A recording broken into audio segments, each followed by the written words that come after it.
Eu não sei o que vocês pensaram sobre a retirada do Twitter. Eu sou uma pessoa que eu não gosto, nunca gostei muito do Twitter, nunca usei muito o Twitter, na verdade. Tô aqui fazendo um café para mim, aproveitar que eu tô num movimento calmo. E vou até aproveitar e mostrar para vocês o café que eu tô usando, que normalmente não é um café que eu usaria, tá? Tô me amarrando nesse café aqui, já tô tomando há vários meses, eu acho que mais de um ano, talvez, um ano e pouquinho, porque eu enjoei do café tradicional. Obviamente não é propaganda, mas podia ser. Eu não sei o que vocês acharam, gente, da questão do Twitter no Brasil, não sei se vocês usam muito, se vocês usam pouco, enfim, né? Qual é a de vocês em relação a isso, mas eu tenho achado muito perigosa essa onda da gente de repente romper com a possibilidade das pessoas serem quem elas são e falarem o que elas falam. A gente pode estar falando de liberdade de expressão, mas a gente está falando, para além disso, de liberdade de pensamento.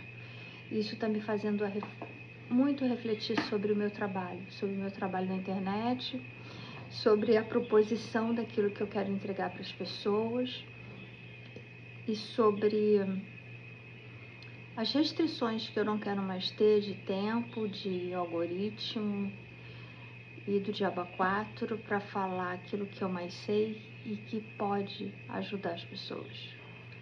Tenho refletido bastante sobre isso. Agosto foi um mês que eu resolvi me aquietar para olhar para isso. Porque eu acho que tem muita gente falando muita coisa e tá todo mundo meio adoentado e adormecido. Eu tenho me incomodado um pouco com a superficialidade, não só dos conteúdos de alguns, mas da superficialidade das pessoas. Eu cheguei a montar um canal de transmissão, depois eu desisti porque eu percebia que as pessoas queriam saber coisas que não eram exatamente aquelas que poderiam fazer com que elas melhorassem as suas vidas. Isso me deixou pensativa. E é sobre isso que eu quero bater um papo com vocês aqui. Eu acho que foi Descartes quem falou, mas eu não tenho certeza, sobre a importância da gente defender o direito que as pessoas têm de falar sobre aquilo que elas pensam, mesmo que a gente não concorde muito com isso. Mesmo que a gente ache, e muitas vezes a gente acha, que o que aquela pessoa está falando é absurdo, é criminoso, e etc e tal. Mas se você não sabe exatamente como aquela pessoa pensa, como é que você vai escolher conviver com ela ou tê-la prestando um serviço para você, ou educando seus filhos, ou se relacionando amorosamente, fraternalmente, afetivamente? Então eu fico preocupada com essa... Isso não tem a ver com política, tá? Isso tem a ver com a minha preocupação de ser uma criatura intelectualmente liberta e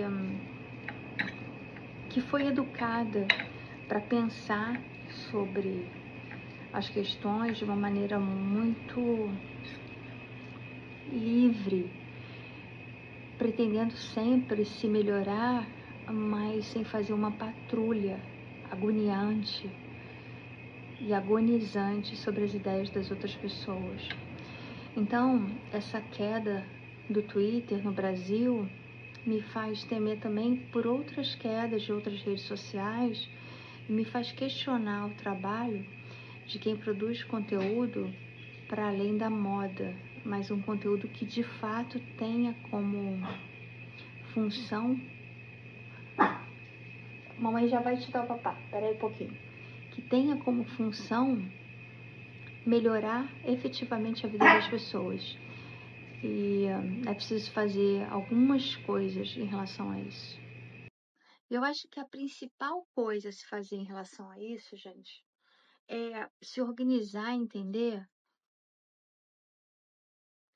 que tipo de mensageiro você quer que chegue até você, porque aí você vai estar escolhendo o tipo de mensagem. Isso serve para você, para mim, para todo mundo. E para quem é mensageiro, muito mais do que receptor da mensagem, que tipo de conteúdo, né, embora esse termo esteja esgarçado, esteja sofrendo aí uma banalização quase imbecilizante, mas que tipo de conteúdo, né? Não tem nada que se preste a falar sobre conteúdo do que essa palavra aqui em si diz muita coisa. Que tipo de conteúdo você quer oferecer, para quem e de que maneira? E eu tenho pensado nisso nas minhas formas de otimizar conhecimento e democratizar a informação para quem não necessariamente faz psicanálise comigo.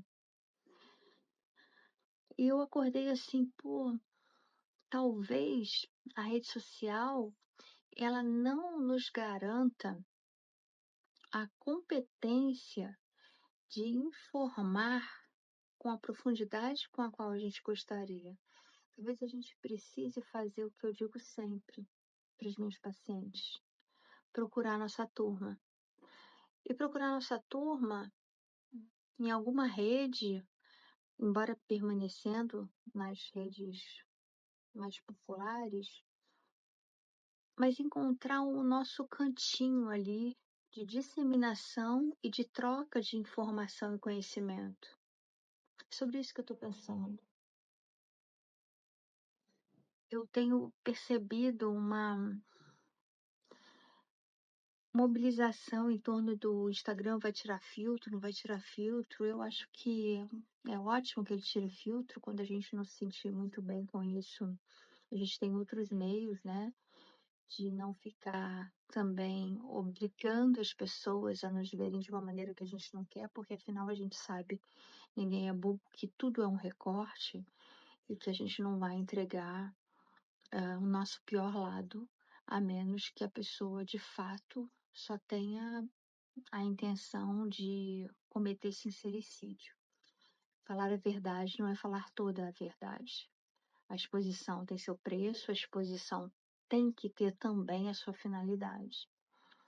Então, eu tenho pensado aqui a melhor maneira de trazer pessoas muito legais junto de mim, que busco ser uma pessoa bem bacana. Bom, isso é uma reflexão, uma terapia em voz alta. Me diz aí se fez algum sentido para você. Deixa aqui nos comentários.